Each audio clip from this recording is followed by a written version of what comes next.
We're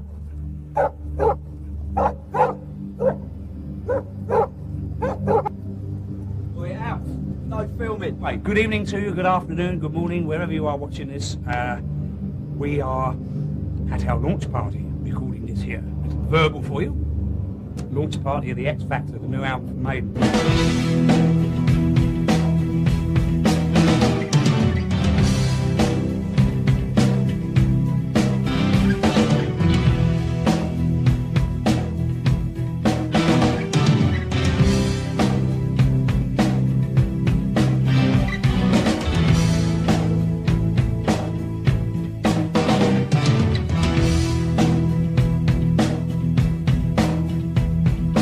The X Factor.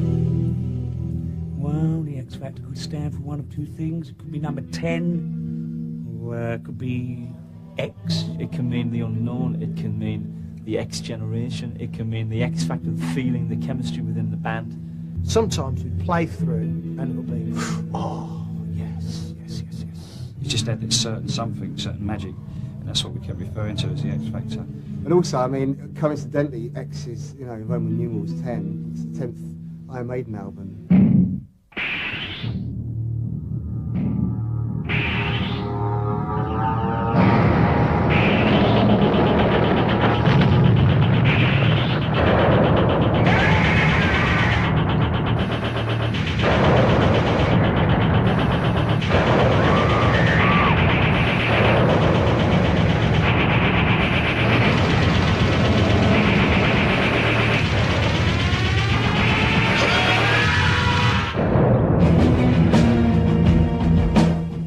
I suppose it's taken us about a year to record.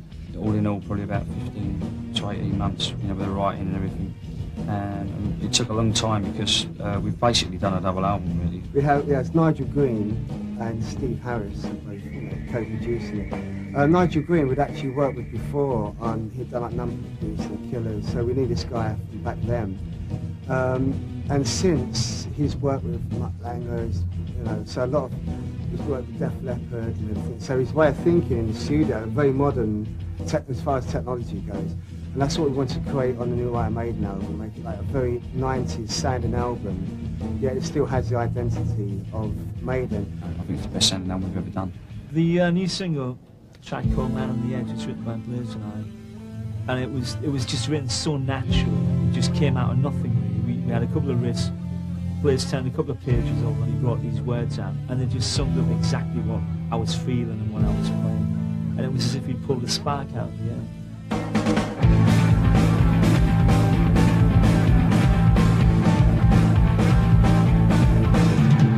saw that film with Michael Douglas, Falling Down, and a couple of days after, I found myself being affected by it. Not actually when I saw it, I thought, oh yeah, this song's okay, I like that. And then after, as I started to notice things around me in my environment that were referenced in that film, I started to think, yeah, when he steps out of the car, he steps out of a cage into another dimension. When he can't get change, then he goes even further down there until he can't come back. And I thought that it really said a lot about living in cities and the way we live on top of each other, inside each other, hemmed in with each other. I'm waiting, I'm lying like this. There's a hole in the sky for the angels to kiss. When you're the leper because you don't get to the land of the free, you just live by your whips. Once he felt this. It gives you that idea of urban decay, and the idea that we're all being hemmed in and by decadence and everything else that goes with it, the whole inner city problem that's around us all the time. And it summed it up, it summed the whole thing up. I think it really did something with those lyrics. Falling down, falling down, falling down, falling down, falling down, falling down. Now Blaze, you see, he is the X Factor at the moment in the band, because he hasn't been on the stage with us yet. When we were talking about who we're going to get for a new singer in this band, Steve's first choice. He said Blaze Bailey. He was like the top of the list. Basically, I suppose he probably got the job because he first played football with Maiden on when their Wolfsbane toured with us. He was in a band called Wolfsbane, and he travelled around with me for a while and played in the Maiden football team. He got the name then really, and got on really well with him and everything. And then when he came down to audition, you know, obviously we knew him and stuff, and he's worked out really well, you know. Well, he walked in, grabbed hold of the mic and went, "Whoa, da, da, da, da, da." And that was it really. We was in the whole band. It was like, Oh my God, it's for real. Hey, two my bloody heroes off. He came in and he just had this fire. He's such an excitable character. I mean, we've got two of them now. Him and Nico are pretty, you know, on a level as far as craziness goes. And I think it was Nick who just turned to us and he said, "That's Iron Maiden." When he came to the audition, we did half a dozen, 7 songs. And I'll tell you, man, it was like we had done a show in the rehearsal room. He was so energetic, vibing around. When we finished the songs, we were sitting there like, well, all you could hear, that, you know, the old buzzing of the amps through the speakers. We were shell-shocked. It was like, uh-oh, what have we gone and done letting ourselves live for it? it just clicked. It was like almost like sparks were flying around the studio. It's just, you know, exciting being in the band with him because he's so, you know, up for everything and stuff. And so, you know, it's exciting. And his vocals on the album was really, you know, superb. So, you know, I can't wait to get out and tour with him, really. I mean, great voice. What can I say? Cheers, mate. Play me later.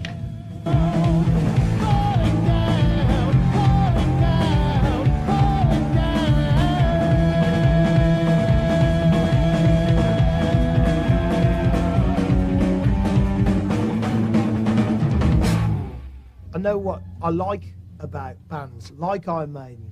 Like I love AC/DC. I like what they stand for. They've always not been the same, but given me the same vibes every time they brought out an album. The music has changed through the years, but it's always given me the same thing. And Iron Maiden is the same, and I'm sure years from now Metallica will be the same. When you're into Maiden, you know that with the next record you're going to get something. It's going to be different. It might challenge you, but it won't stray away. They're not going to go pop. They're not going to go grunge. They're not going to go rap or reggae or anything like that. That it's transcended anything. It's Iron Maiden, and to me, that is just like being let loose in a sweet shop. His performance on the album is stunning, you know, without a doubt. I mean, his voice just suits the band so well, and the melodies and everything he's come up with, and everything, the writing and everything, it just suits the band very well. When you hear your voice, when you're in rehearsals and you hear your voice, and you've got Steve Harris there, and Nico, and Yannick, and Dave, it's like, oh, it's like.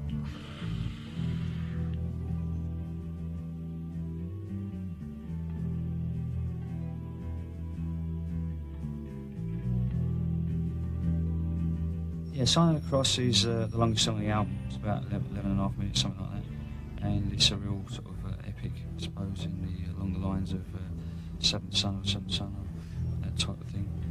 And, you know, we sort of try to get some orchestra type sounds and stuff on it, which worked out really well. We used some different type of voices and all that, try a few different things out. And it worked out really well. And it's the opening track of the album. Standing alone in the wind and rain, feeling the fear that is growing, sensing the change in the tide of earth, up on the storm that is brewing. Feel the anxiety, hold up the fear, some of the doubt to the thing to believe. Now that your faith will be put to the test, nothing to do but await what is coming. Why does it not go protecting me, even when I don't deserve it?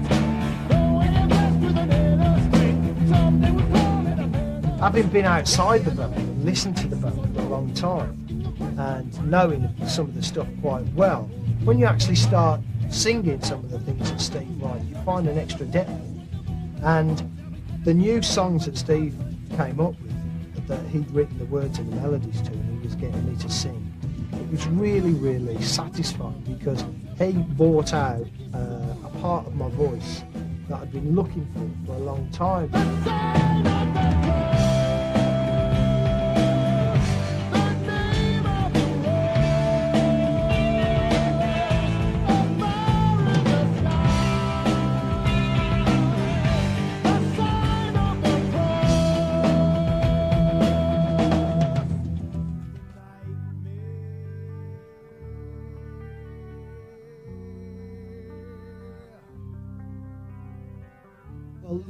Truth was an idea, really. It's a kind of recurring, lyrically, it's a kind of recurring nightmare, and about those dark times that we have when you're trying to face up to who you are and what's going on inside.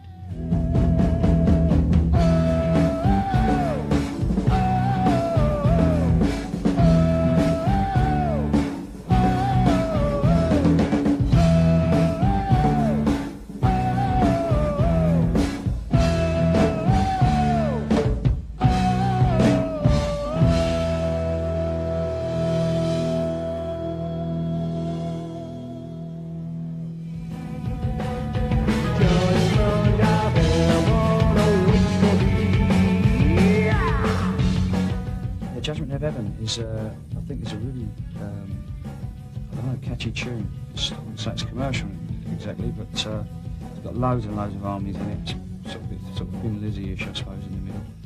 And right from the intro, it sort of draws you in, and it's got a massive chorus. So, yeah, I'm really pleased with the song. All my life, I have believed judgment of heaven is waiting for me.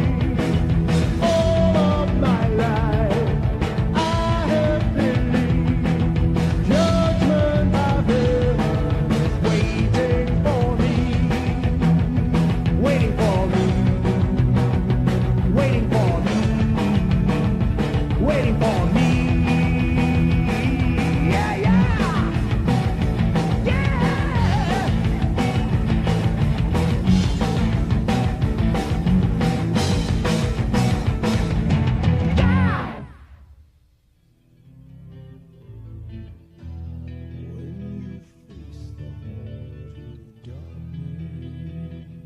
Edge of Darkness was more. It was like a journey. It's got a small reference to the movie Apocalypse Now, and it's that whole vibe of looking inside yourself and recognising the animal instincts and the darker side of human nature. I don't think in the last 40,000 years that humanity has escaped that. I think civilization has just been plastered over the top of it, and we've learned to live by rules so we can just about get along together and don't fall apart in anarchy. Every minute I get weaker, while in the jungle they grow strong. What I wanted was a mission, and for my sins they gave me one. They brought it up just like room service, 'cause everyone gets what they want. And when that mission was all over, I never want another one. Again, the music is the most important thing, and the fact that it's uncompromising and it's full strength, heavy rock. It has all the power and depth of emotion. There's no fear about, oh, will people like this, or should it be like this because they won't like it. It's no, play what you feel. To me, that's the best thing about being in Iron Maiden. I've nothing left inside for tears. I'm raised dead or dying live. With the Aftermath, I'd had an idea hanging around for quite a while that I wanted to do something about the First World War and the poets of the First World War, because in the British Army there was a company of musicians and poets, like just guys who played trumpet and all that. These guys were in the trenches, and I feel that the First World War was relevant because two global conflicts started in Europe. The first one started in Sarajevo with the assassination of Archduke Ferdinand, and so that made it more relevant.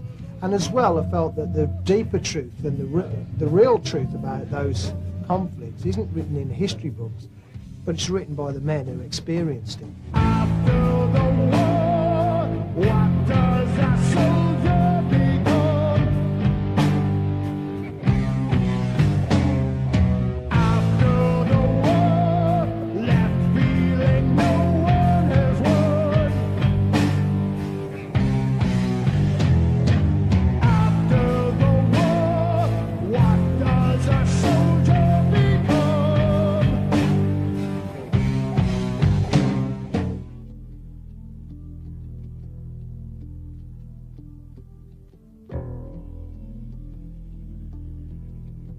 Yeah, Blood in the World's Nico's always been going on me for years really to do a bass solo. I never wanted to do one, but I did just a little intro, a little acoustic bass intro thing, and basically, you know, well, it's not really a solo, but it's a shorter version of one. It's probably about the nearest to the bass solo I'll ever get, I reckon.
Well, that's like a song about the kind of a desolate feeling that maybe we all feel that sometimes when you just are alone and you ask the deeper and bigger questions in the middle of the night, and that's what it's about really. And Yannick and I started messing about with something, came up with like the bit of the melody and stuff, and then we went to Steve to get, because it needed something else, an extra bit of fire, you know, a bit more of the edge to get the true sentiment of what the song was about, to get that over. And Steve, like classic Steve Harris style, oh yeah, let's try a bit of this, try a bit of that, and it was like, you know, perfect. Here I am again. Look at me again. Here I am again. On my own. Trying hard to see what there is for me. Here I am again. On my own.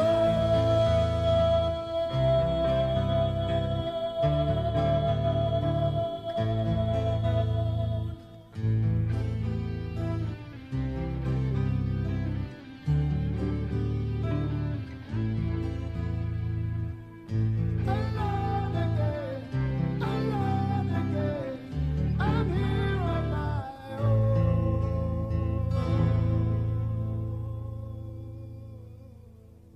Just to play music that you like with people that you like, and get to do that a lot of the time is brilliant.